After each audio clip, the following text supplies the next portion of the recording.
Let's be real. Starting, running, and scaling a coaching business can feel exhausting. I mean, you've got the marketing, the hustling, the selling, all that stuff you didn't realize you would need to master when you decided to start a coaching business. For anything like me, you started your coaching business to change the world, to improve the lives of others while improving your own. Well, the truth is, running a business doesn't have to be as hard as many of us have made it out to seem. And you don't even have to do all that hustling stuff if you don't want to. You really can get into flow, into your zone of genius, and get back to the work you were sent here to do. But you have to ask for help. You have to be willing to work in new ways. You have to be willing to open up your mind to mentors who might be doing it differently than you've ever considered. And you have to be willing to actually implement new ways of thinking and running your business. If you're up for that, stay tuned. I'm Hanna Hermanson, your certified coach, international speaker, author, and yes, the founder of Dream Life is Real Life and the host of this show. And I've been able to help hundreds of coaches build, scale, and enjoy their online businesses. Essentially, make their dream life their real life. And if you'd like help improving your business life and get your coaching business to the next level, we might be able to help you. Head on over to dreamlifeisreallife.com/show to get all the resources and episodes that we talk about in this community.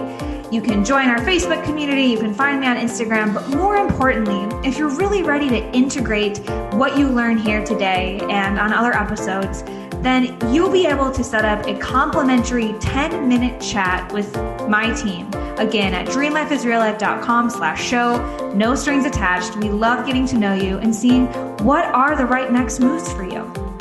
But now let's get on to the show. In this podcast, you'll find the real people, concrete tactics, and weekly motivation and inspiration to make your dream life and business real. I started this podcast to bring you the role models that I never had. We talk to successful entrepreneurs, freedom seekers, business owners, and people living life on their own terms. To be a true leader, to create the legacy you desire, and to live in alignment, you need a tribe lifting you up. And I've made it my mission to be your tribe, to bring them to your ears at least, because after all, we are all in this together. Now, let's cue the music. All right, friends, if you are tuning in live, I'm back at the home office. Mac and I are back from our honeymoon, and today I get to hang out with Ina. Ina is the founder of The Global Phenomenon, a podcast and community where new entrepreneurs gain the confidence and strategy to create global businesses from the start. Ina is the creator of the Be Found system, which outlines the exact steps for a new entrepreneur to step into the global stage with a world-class online presence that speaks directly to their desired audience. Originally from Caracas, Venezuela, Ina is fluent in Spanish, and she is proud to bring her Latin America heritage to the global stage. Now she lives in Boston with her husband and 2 sons, and today she is going to give us all sorts of information on how to use our websites and our online presence to attract our dream clients. So welcome. Thank you. And congratulations on your wedding. I saw you on Instagram. Where did you guys go for your honeymoon? So we got married in June, and then we just went to Maui, Hawaii for our honeymoon, and it was amazing. Very nice. Very nice. I saw that you were in Maui. I'm like, oh my God, it sounds so dreamy. And now we're back. We're back. Lockdown. Yeah, I know. We did it very safely. I feel pretty good about, how we were able to travel, and, it's nice to go, but it's also nice to come back and, get ready for the holidays, right? Yeah, that's right. So thank you so much for having me, by the way. This is incredible. So thank you for that great introduction. My name is Ina, and so the global phenomenon is basically all about what you guys are doing out there, about your audience, all coaches. The global phenomenon is really that coaching industry. Yeah. Originally, when I came up with the global phenomenon, I'm like, well, I want to be a global phenomenon. I want to be in the bigger stages. I want to put myself out there. So I want to encourage everybody to really think that big. And then I started to realize, I'm like, the global phenomenon is really the opportunity that we all have to step into a global stage anytime we want. All we have to do is just have that mindset that really wanting to like put ourselves out there. And so I took kind of like that passion that I have for like, no, let's just play big here, coupled with 20 years of web development experience. And I'm like, there is a way for us to do this with clicks. Like to me, making a website is just so easy. Like that's my zone of genius. It's like that's a thing that I understand. Like anybody can have an amazing presence that rivals anybody who paid $30,000 for their website or $50,000 for their website. Or is like a famous celebrity, you know? Right. I was just talking to a friend of mine because growing up, my dream job in high school for like a minute was to be a news anchor because I loved how they told stories and, you know, we watched them all the time and they were like local celebrities, but not like celebrities that were on like crazy lifestyles. But like I wanted to make this impact. I wanted to be a leader. I wanted to tell stories. So when I was a sophomore in high school, I went to job shadow a news anchor.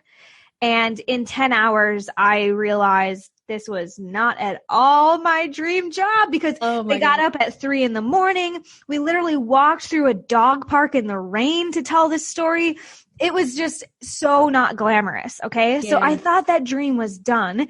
And, you know, I went down some other paths, many of our listeners know, but now I just had the realization like this week, like with a podcast and with Facebook Live, I like have my own little news show. And how cool is that we have these tools and this audience ready and waiting for us to share our messages.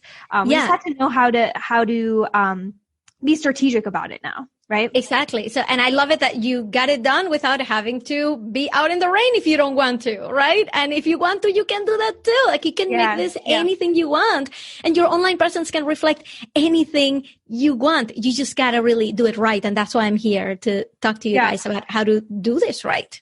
Yeah, I want to just touch quickly because I always think it's so interesting what brings people here. You know, our personal stories plus the opportunity and time with technology and needs in the world, you know, tend to bring us to where we are now. So you mentioned you have 20 years of experience in web development, but talk to us a little bit about how you became your own boss. Yeah. I'm going to tell you something. This was not my dream when I was little.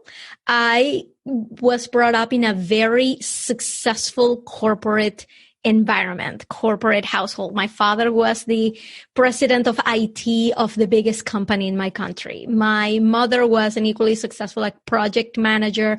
You know, and at some like they worked in the same company. At some point, she was doing projects for him, and everybody was like, "Oh, like how's that gonna work?" And so they always talked about work at the dinner table, and they were talking about IT stuff. And I thought I was just gonna grow up to be a writer. It's like me, like in high school, because I'm great at writing. Like I had a creative mind back then. And then my mother told me, you know, you would be really good with computers. Why don't you take a class? And both my parents are computer people. So I took a class senior year of high school. I took a programming class and I fell in love. I'm like, are you telling me? And people started telling me like, you know, like people get paid really well for like being in computer science, for being an engineer. And I'm like, you're telling me people are going to pay me really well to play a game? Because that's what programming felt like to me. So I went to school for computer science. I thought I was going to become a software engineer, and that was going to be my path. I was going to play for money, right? Yeah. Then once I graduated, and it was right after 9/11, I come from Venezuela. I was studying at an American university, and companies were really tight with giving visas, with giving work visas. So I applied to so many software engineering jobs that I didn't get. And the only place that took me in was a place that took me in to learn about project management in software. And that's where I started to really expand my horizons, not just technology, but management, about knowing how to organize my time, about working with people. And in that job, I just kept telling myself, like, I know this is not what I want to do forever, right? Like my dream was shattered when I couldn't become a developer. Like, I know this is not it, but I didn't have any examples. I grew up in a corporate house. Now I'm in a corporate environment where everybody is just heads down doing their thing. So I was like trying to break out of a jail cell, but I didn't know, like there was nobody on the other side with the keys. So it took me a really long time of like trying different things. I'm like, okay, I should accept the fact that working for corporate is my life, and I should just find other ways to entertain myself, to find my purpose. So I started taking piano lessons, and I started learning about medical terminology, and What a brain you have. I would go down to the local cafe and do like chemistry exercises. Like I just wanted to like try different things. And one of those things that I ended up trying was starting a business. Yeah. I can totally relate to so much of what you're saying. And I think a lot of people can with this, not having the role models. You know, I personally grew up, everyone knows, in small town Wisconsin. My mom's, a school social worker. My dad works for the city. And it was just really frustrating to know that there was something more, but not know what that was or how to get there or why I felt so out of place. And so these are extreme examples that you're sharing, Ina, of like chemistry, piano, and I think that that's so important at some point in each of our journeys is to throw a bunch of spaghetti onto the fridge and see what sticks. Because without taking action, without trying new things, you will never know what's on the other side of your comfort zone. So I love that, even if it's just pulling up your computer and doing some different online courses or quizzes, to really find what sticks. And so for you had all these experiences, you knew kind of how your brain worked, that, computer tech was a game to you, which, by the way, the whole joke that like, I'm going to play a game and get paid. I just love that, because I think that that is what we all ought to be feeling and seeking, that like we are playing a game, the whole idea that if you find what you love, you'll never work a day in your life. Like that is real, people. Like even if you can find games to play and get paid. And it sounds like, Ina, you found a new game in owning a business. So tell us a little bit about how you were able to blend all of your experiences and passions into what you're doing now. So first of all, at the moment that I started my business, I was working full time. I had just had a baby, and a friend of mine had asked me, hey, can you do this for me? And I'm like, sure, I'll do it. And she wanted to pay me for it. I'm like, why are you paying me? I was just doing it as a favor, like fixing something on her website on the HTML. And I'm like, I'm just doing it as a favor. It's fine. And she's like, no. I'm running a business and you're a provider. Like where you and I are right now. Like we don't give away our services for free. That is a good friend. Right. And she's like, no, I'm going to pay you for this. She was in a way trying to work on my money mindset right then. And by the way, it took me years to even know what money mindset was. But when I had that check in front of me, I'm like, people will pay for this. So that's when I started making websites on the side. I had just had my newborn baby. I would wake up at 4 a.m. I would go to bed really late at night. Then within months, I discovered podcasts, and I'm like, again, with my like playing mind, I'm like, I think I could start a podcast. So I already had a web host because I had already started, making websites. So I figured out a way to host my own podcast, because back in 2012, it wasn't really a thing. Like there weren't a million hosts that you could pick from. So I'm like, I'm just going to host my own podcast. So it's still out there. Like up until last year, I was hosting my own podcast on my website, like literally not paying a host for anything. And it was just like that playing mind. It took me years to find a role model that would show me about this universe of entrepreneurship. And that's when things started to open up. That's when I was like, oh, I can do anything I want and get paid for it, and also incorporate a podcast, and also make a website, and also be a news anchor. Be a news anchor. And I kept, every time that I came up with a business idea, and I'm telling you, like I would come up with one like right now at noon, And by 3 a.m., I had a website up and running. Like that was my first go-to. I'm like, okay, I want to start a business. I'm going to start a website. I'm going to start a business, start a website. I feel like we all have that thing. It might not be creating websites. That was the thing that I went to for me, but everybody has that thing. Either they start blogging right away or they start planning, right? Like, oh, I just need to plan content. Oh, I just need to get a certification. Oh, I just need to take this course. Oh, I just need to I just need to. When really what we need to be focusing on is helping people. That's how you start a business, is by starting to help people who acknowledge your value so you can start charging for this. That's where really we should start. But we all have that comfort zone that we go to. So that's where my business started to evolve in. Now I want to help people get out of corporate. I quit my corporate job. It will be 3 years in 1 month. And I never went back. So it all worked out. Everything was cool. And now I do my business coaching plus incorporating the website. And that's a completely separate story of how I joined these two. Happy to get into it, but I don't want to derail. I want to make sure that everybody gets. We want to get into that zone of genius that you have, because I know a lot of coaches think that they need to get their website. Okay, I'm going to be a coach, but they like get certifications or they do other things. But I know something on the minds of all coaches is a website. And that's really your expertise. So let's talk about, let's help some others, like you said. Okay, let's start to help some people out. The first thing I'm going to say is that, do you need a website to have a solid, successful business? The answer is no. I will always answer that question with no. You could start getting clients right now. You could start getting word of mouth right now.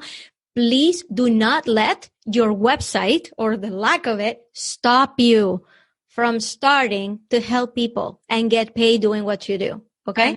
So glad you said that, because like you said, with, you have a business idea, you go start a website, but then what my experience has been is in doing that, or even in starting a Facebook group, or like that first big idea you have is never the last idea. It's never where you end. Right. Yes, exactly. So for me, that just happened to be my comfort zone, right? Like starting a website. I'm going to tell you right now, none of those websites that I started when I had that first spark even exist now, right?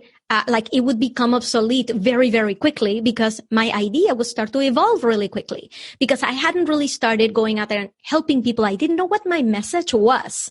I didn't know who I was trying to help, who I was trying to be in the world. Where did I fit in the world? I was just like, blurring whatever I could come up with. And that's what went there. So so I started to run into a really big issue when I was helping people with their websites, because that's the point where they were, right? They were at the point where like, I want a website.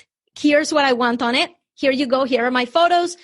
I have them fill out a questionnaire. Okay, here you go. Ina, go make it. Here's what I started to run into issues. That once you give a developer your requirements and you're thinking they're the professional, they will make something pretty. I've seen so many pretty websites. These are all like easy to make because there's so many of them. Like it can't be that hard. This is what that person does for a living. Here are my requirements. You go make the site, right? Making a website does take time, especially if that developer is working with other clients. If you're not their only client, they're going to take a little while. And I'm talking like a couple months. I'm talking like 3 months. That used to be like the average for me to make a site, including the back and forth. Here's where the problem came. You, as the entrepreneur, didn't freeze your business when you gave the requirements away. You kept coming up with new ideas. You kept changing your positioning. You kept changing your message. You kept finding new clients and realizing maybe I'm supposed to be helping them instead of these people. And the more changes happen, the more you're going back to the developer and saying, wait, have you started working on that page? Because I have a change for that. Hey, did you already do that? Let me change you that. Let me send you. So the more things you're giving the developer, the more the developer is like, wait a second. Like this is not the same as the requirements you gave me in the beginning. And by the way, I'm not even talking about big changes. I'm talking like little stuff that to you, even if you were talking to somebody else and you're like, I just sent them these things, but they're no big deals, right? Anybody looking at that list would say like, yeah, those are not big deals. They should be able to handle that. But on the developer side, it's a completely different story, because now they have to stop to analyze. Is this the right thing to do? Should we be using a different tool for that? So really experienced developers will have a process to help guide you through that. But the truth is that you, as the client, you're always expecting things to just happen based on the initial estimate. I'm expecting my website in 3 months and for it to be perfect and for it to be beautiful. Yeah. So you don't realize of everything that goes into it. Yeah. That's when I started to realize that I can't, in good faith, just continue to be making websites by the hour, because the client is always going to feel dissatisfied, and I'm always going to feel cheated, because I'm always going to feel like I'm getting more work but not getting paid for it. And the client is going to feel like, why is this taking longer than you told me? Well, because of this. It's just an impossible situation, even if the developer is completely ethical and professional and knowledgeable, and even if the client is a completely reasonable person. Okay? These are just things that happen. So that's where I came up with my methodology. I call it the Be Found system, right? Where I can't just land here and get your requirements. I need to be in there with you. So I created this group experience so that people can learn together, where half of the program is a 14-week program, where half of the program, we are figuring out your message. And because I've done this for 20 years, because I've known how to do this, I know what are the things that you need to be thinking through. And I get you out there to really find your ideal client and to really identify your premium offer, so that by the time we get to the website creation, the website takes us 6 weeks to make. And in the meantime, I am keeping you working on something that we've already established we needed, right? So there's no new influx of things coming in, because we've already established all of that up front. And I just ran that program really, really successfully this summer with 5 people in the group. They all loved the experience. They all couldn't believe that, like, they thought they were getting a website out of this, and they got so much more in their business out of it. And every website went live on time and with everybody being happy about it. And that is unheard of with website projects. So that's what I'm here to say, is that if you're thinking about you're ready to level up with your website, you got to be aware of all these things that could happen when you work with a service provider. Yeah. Yeah. And I think that you're really mirroring so much of the entrepreneurial experience that I would love to have just a deadline and things are going to go exactly as I planned in my little 10-week planner and checklist. But through experience, through action, you gain so much more knowledge that puts you on new and different paths. And I think that the website piece has always been a challenge for me and my clients, because it can be tricky to say, hey, in 6 months, I'm going to be doing the same exact thing, because that's not usually the case. I'm personally working and changing my website every single month with, tweaking verbiage or, testing and fine tuning some things. So I'm curious, in that back work that you're doing, what are some of the pillars or things that don't change or can be done at one point in time and then be reflected 6 months from now? Yeah. So I think that the basics is what you said is really right, that your website is going to continue to be in flux. So imagine somebody working with a developer and continuously changing everything that you're changing right now, right, in your website every month, those things changing during the process. And then you as a client not wanting to go live because it's not perfect yet, when in reality, it will go live and you will still be making changes to it, right? That's just going to be the standard. So what are some things that you should be, that we do in the program to make sure that you're in a good spot? We clarify your messaging. We clarify your lead magnet. So a lead magnet is something that you should stick with for a few months, right? It's something that should be attracting people to exactly what you want to attract them to. You may change it as you get more people, as you get more clients. You will think there's a better way that I can do my lead magnet, and that will change down the line. But something that you can establish now is your brand, right? What are going to be not only your colors and your logo, but what is it that your personality is? When people come to your website, how do they know that they need you, specifically you, to help them with this, right? So I think that has to be there. Everything else that changes is going to be tweaks the more clients you have. So I would say messaging has to be tight. Your lead magnet has to be ready. Your branding has to be right. Once you have those pieces, that's the foundation. Yeah. Right.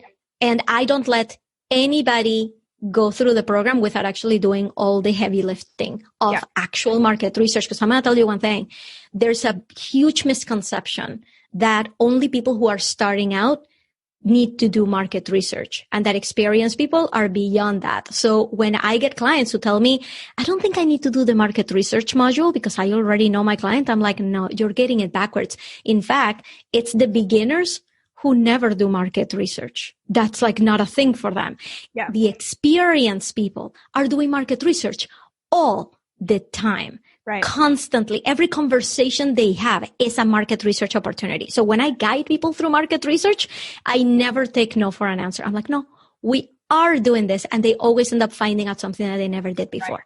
So yeah, messaging, branding, the lead magnet, that's your foundation. I love what you're saying about how market or branding is not about your logo or your colors. It's really about that feeling that you evoke in other people.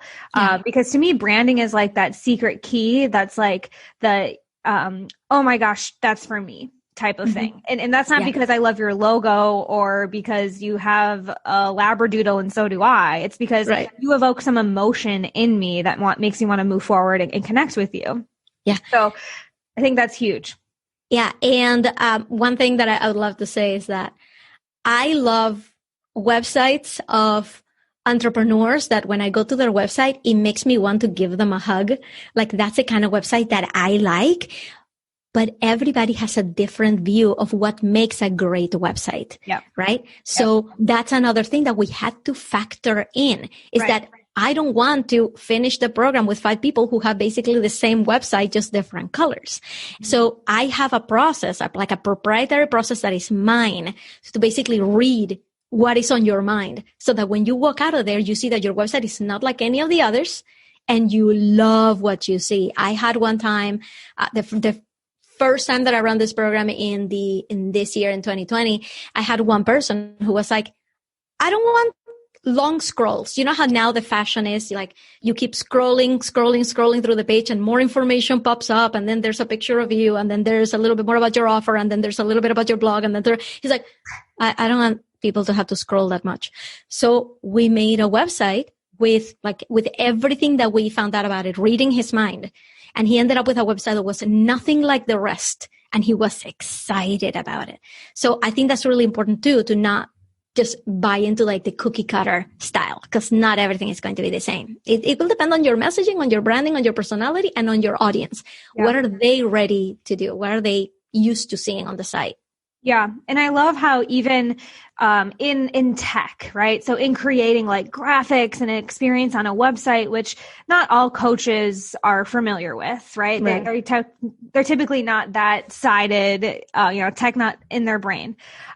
But what I love what you're saying right now is that there is a niche, there is an opportunity, there's a website, there's a perfect client for everyone, right? Yeah. And this abundance in clientele, I think is so important to speak on, especially right now in 2020 when we're seeing such a massive influx of online programs and coaching that people can feel like, oh, I'll just be another website out in the world. I'll just be another life coach. I'll just be this other thing. But when you can fine tune your brand, the emotions you evoke, the voice that you use, the experience you give other people, there is one in these millions of users that are perfect for you, if not 1,000.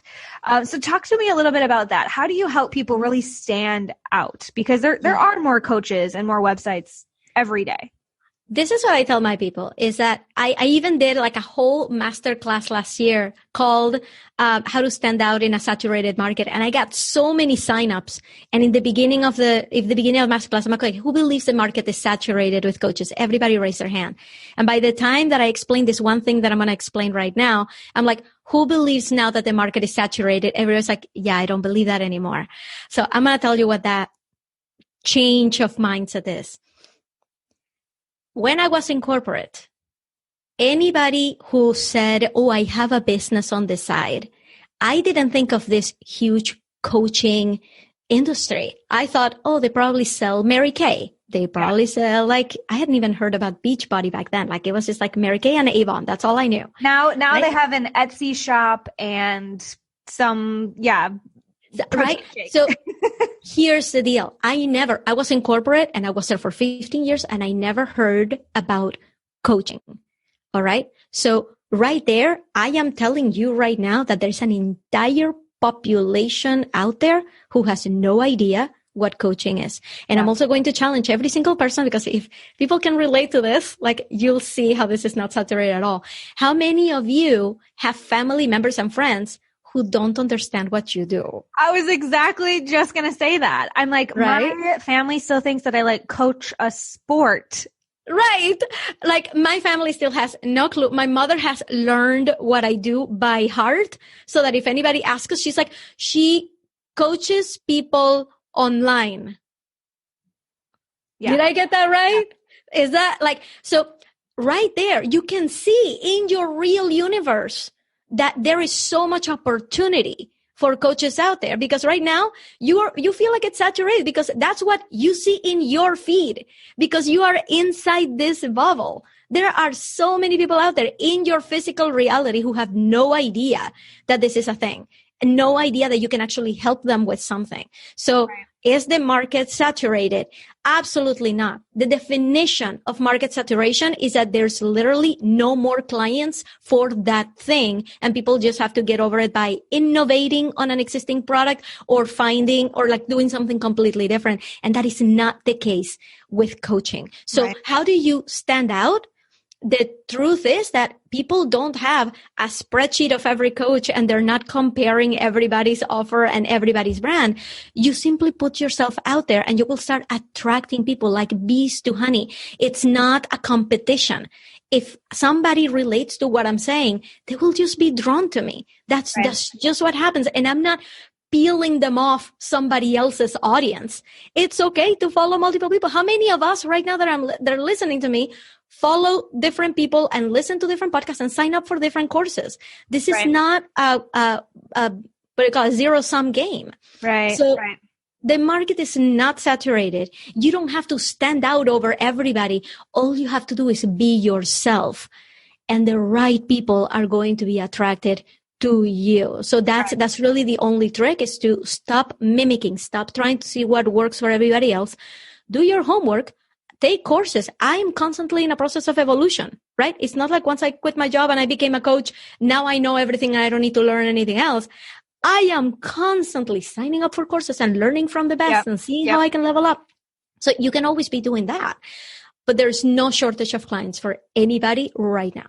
Yeah, I love that. And it makes so much sense when you talk about this. Like, think of your real life, because what you see on social media is not real life. That is the algorithm showing you what they think you want to see. You know, if you've seen the social media documentary, you know that there are actual algorithms working to show you more of you. So of course, when you log onto your Instagram or your Facebook and you see everyone starting a coaching program, you might think that. But when you take a step back and you look at your neighborhood, when you look at the people in your real life, coaching is absolutely a recession-proof and massive opportunity of an industry, because I have multiple coaches. Ina has multiple coaches. Yes. So this idea that you have to stand out or be different, I think is a little bit twisted.